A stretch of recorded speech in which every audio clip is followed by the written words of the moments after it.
E aí, bom dia, boa tarde, boa noite. Hoje eu estou aqui em Copenhague, na verdade eu estou aguardando o meu voo para o Porto. Essa semana eu fiquei em Varsóvia, eu nunca tinha ido nessa cidade, realmente é uma cidade muito bonita, é uma cidade que traz muita história. Conversei muito, né, com alguns clientes e prospects que eu fiz na feira. Então, existe sim um nervosismo muito grande pela guerra da Ucrânia, né? Varsóvia fica mais ou menos aí uns 300, 400 quilômetros do border da Ucrânia. E de alguma maneira a gente sente que as pessoas elas estão tensas, e eu imagino o quanto, né?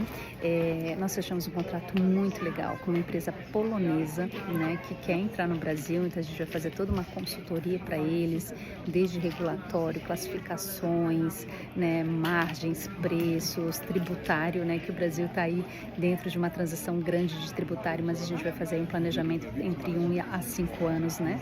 E é isso. Então eu queria dizer para vocês hoje, né, no ponto de algumas dicas de viagem, e de principalmente reuniões de negócios, né?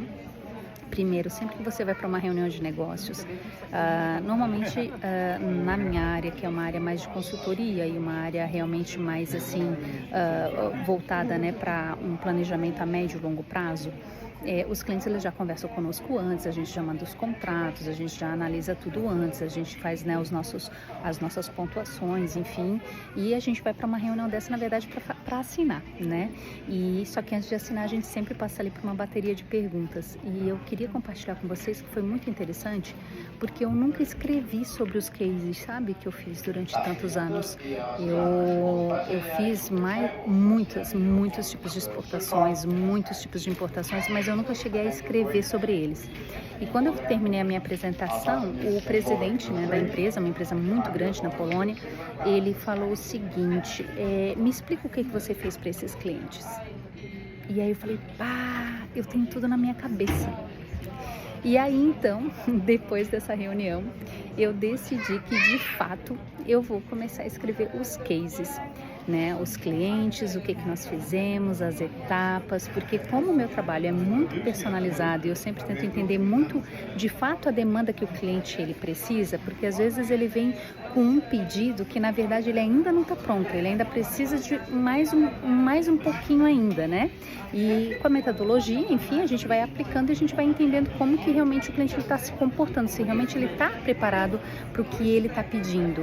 E aí eu fiquei pensando, falei, puxa, né, eu nunca escrevi sobre os meus cases, né? Eu nunca escrevi sobre os problemas e as dificuldades que eu tive que encontrar no meio do caminho para solucionar questões dos meus clientes.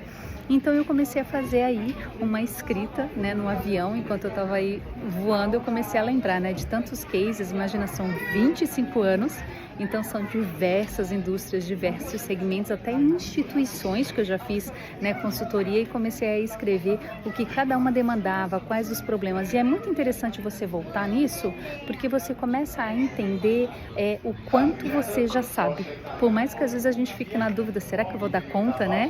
E mesmo com tantos anos assim de trabalho, às vezes eu me pergunto, poxa, será que eu vou dar conta desse projeto? É um pouco diferente, poxa, eu não sei tudo dele, né? Mas é claro que eu posso aprender e estudar, mas sempre vem aquela duvidazinha.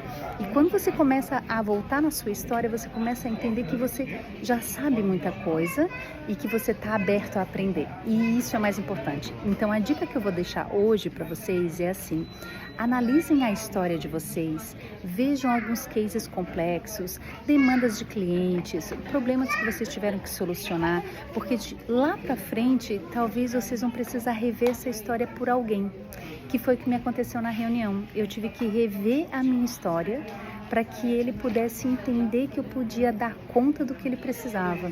E no final das contas, nós assinamos o contrato, tiramos foto e ele me convidou novamente para vir para a Polônia no final do ano para apresentar o projeto final, e eles estão muito felizes, né, em ter encontrado uma pessoa que poderia aí estar fazendo essa preparação para eles entrarem no mercado brasileiro. Então é isso, gente, eu fico por aqui. Meu voo já está sendo chamado. Deixa aqui vocês, ó, a vista aí do aeroporto. E logo, logo eu já posto mais algumas coisas aí pra gente, tá bom? Se gostou, é só dar o like. Eu sou a Alessandra Marcelino e é muito prazer você estar aqui assistindo o meu canal. Tchau, tchau!